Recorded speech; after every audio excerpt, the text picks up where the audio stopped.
Olá, alunos do oitavo ano, aqui é a professora Karina de Geografia.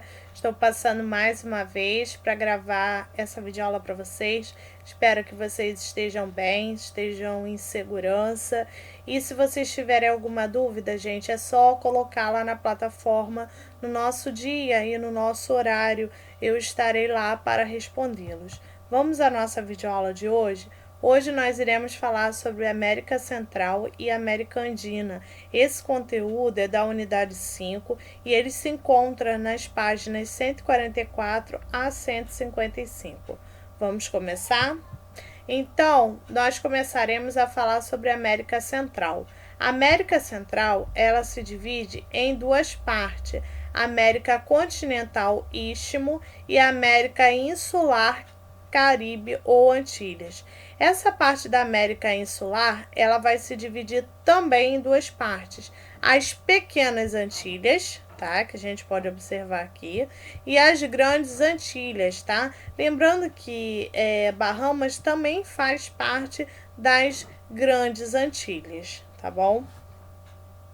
E aí, a América Insular, né, como a gente já observou aqui, ela acabou sendo de domínio da França e da parte dos Países Baixos, Reino Unido e Estados Unidos, tá? Ela vai se basear numa economia voltada para o turismo, tá? Principalmente devido ao seu clima tropical. E além disso, todos os países eles são independentes, tá? Esse processo ele veio ocorrer nas primeiras décadas do século XIX e a questão do turismo e a parte da agricultura ficou mais voltada para o mercado externo. E aí a gente tem também com isso o Panamá, né? O Panamá ele acaba ficando entre a parte istmo central, né, e a parte da América do Sul. E com isso a gente pode perceber também que houve a criação do Canal do Panamá, que é esse daqui, ó, que está na imagem desse slide, né? O Canal do Panamá ele vai ligar os oceanos Atlântico ao Pacífico, tá? Por isso, né, devido à sua ampliação no ano de 2016, o canal ele acabou dobrando a sua capacidade de cargas, né? Ou seja, é um canal que acaba ligando, né, essa questão do comércio mesmo entre esses países que acabam tendo ligação entre os oceanos, tá? E aí, até 1903, o Panamá ele pertenceu à Colômbia, né? E aí, em 1879, o que aconteceu? Foi autorizado a França a abrir esse canal para ligar tanto o Oceano Atlântico quanto o Oceano Pacífico. Mas só que o que aconteceu? Quando se passaram-se 10 anos, acabou indo à falência, tá? E aí os Estados Unidos, com muito interesse, começou a estimular, né, o Panamá a se separar da Colômbia, né, a retornar essas obras. E aí, em 1914, ele foi inaugurado. Porém, quem tinha um controle perpétuo foi os Estados Unidos, né? Então, ele pagava uma quantidade ao Panamá para ter a liberdade de ter esse controle, né? Com isso, gerou muitos conflitos, né, no próprio país, tá? E aí, no ano de 2000, acabou ocorrendo essa separação, tá? Acabou ocorrendo um acordo, né, que acabou tendo essa separação aí para livre navegação. Outro país também acaba sendo o Haiti, né? O Haiti ele tem uma economia que acaba sendo voltada para a parte da agricultura, com destaque no café, tá? A sua língua principal é o crioulo, né? Ela surgiu através do contato entre os espanhóis, ingleses, franceses, né? E os dialetos africanos, tá? é um dos países mais pobres da América. E ele sofre bastante com relação à guerra civil, né? A questão das catástrofes mesmo ambientais. Teve um terremoto em 2010 que morreram milhares de pessoas e não só morreram, como ficaram desabrigadas. Então, elas procuram muitas ajudas humanitárias em outros países, tá? E aí a gente consegue perceber que esses países, né, que eles acabam pedindo ajuda humanitária, um deles foi o Brasil, né? Então, os haitianos eles começaram a se instalar no Brasil. Porém, eles vêm para cá com o intuito de quê? De buscar novas oportunidades de emprego, né? E eles acabam trabalhando na parte da construção civil, restaurante, limpeza, né? Porque eles têm muita dificuldade de encontrar emprego, assim, e boas condições mesmo, não só de moradia, como de trabalho, devido às suas diferenças culturais, né? Então eles acabam encontrando também barreiras com relação a isso, tá bom? Outro país é Cuba, né? Em 1959, ela teve como origem, né, o seu presidente foi Fidel Castro, né? Então ele começou a assumir as ideias socialistas, né? E Cuba começou a adentrar ao socialismo. As relações com os Estados Unidos, devido a esse processo dele entrou ao socialismo, foi rompida, né? Então houve esse rompimento porque eles proibiam a entrada dos países capitalistas, né? E os Estados Unidos capitalista, tá?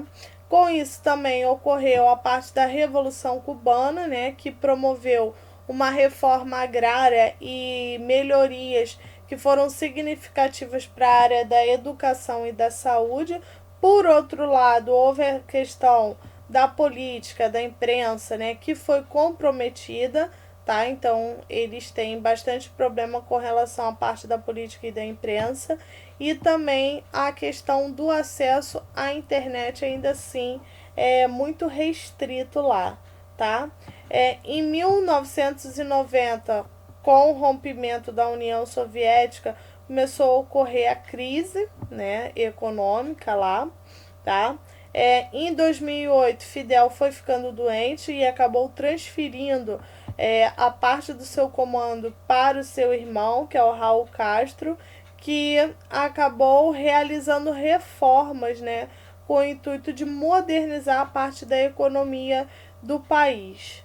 No final de 2014, os Estados Unidos começaram a retornar as relações que eram diplomáticas com a Cuba, né? Então eles começaram a ter novos acordos com relação a isso, né? Então eles já estavam aparentemente se dando melhor. Porém, em 2017, com a mudança do presidente dos Estados Unidos, Donald Trump, ele simplesmente cancelou todos os acordos que foram firmados aí nos embargos econômicos entre Estados Unidos e Cuba, tá, gente? Então, ficou comprometido novamente. A economia é voltada para a parte da exportação de minerais e também a parte da produção agrícola, né?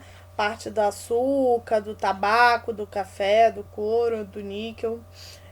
A parte industrial está voltada para a parte têxtil, alimentícia e a parte das agroindústria, tá?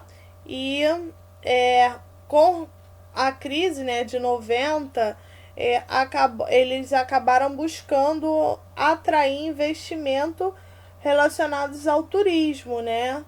Então eles começaram a se reinventar com relação a isso.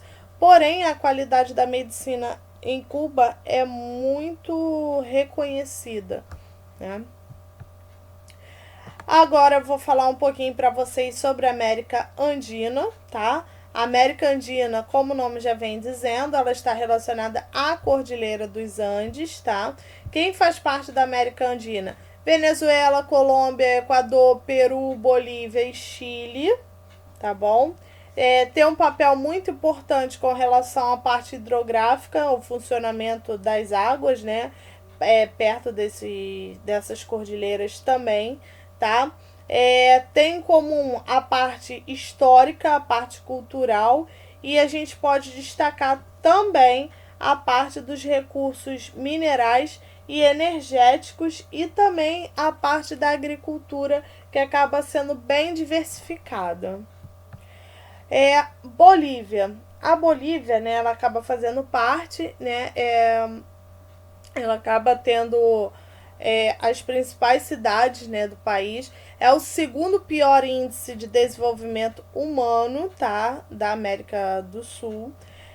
Acaba tendo como objetivos econômicos a parte da mineração, a parte da agricultura. A gente pode destacar o café, tá?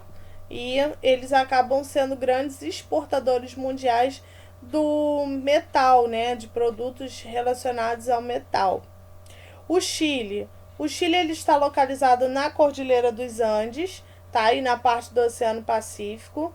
Eles têm as menores taxas de mortalidade infantil, o menor IDH, teve um crescimento bem considerado nas últimas 3 décadas e também tem a parte econômica que está ligada às indústrias, né? A questão da agricultura também, tá?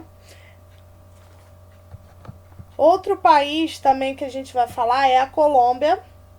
Ele é o segundo maior produtor de café, a parte da banana e também do cacau. Tem as reservas de carvão, a parte industrial, porém enfrenta bastante problemas com relação aos grupos guerrilheiros, né? Que acabam, e as forças armadas, que acabam sendo grandes problemas. Um dos maiores grupos guerrilheiros lá é a Farc, né? Então eles jogam bombas, né? Tem esses ataques armamentistas aí, tá bom? E a Venezuela. A Venezuela é um dos principais exportadores, né, de petróleo da América Latina. Então eles têm bastante lucro aí com relação a isso. E a parte do Peru, que se divide entre litoral, antiplano andino e Amazônia peruana, tá? E também a parte do Equador, que está ligada à parte litorânea, que tem coligação às atividades agrícolas e industriais também no mundo inteiro. Vou deixar aqui para vocês as atividades da página 144 e vou pedir para que vocês façam um resumo no caderno de vocês, no mínimo 12 linhas, sobre as principais características encontradas na parte da América Central e na parte da América Andina. Bons estudos, até a próxima e boa semana!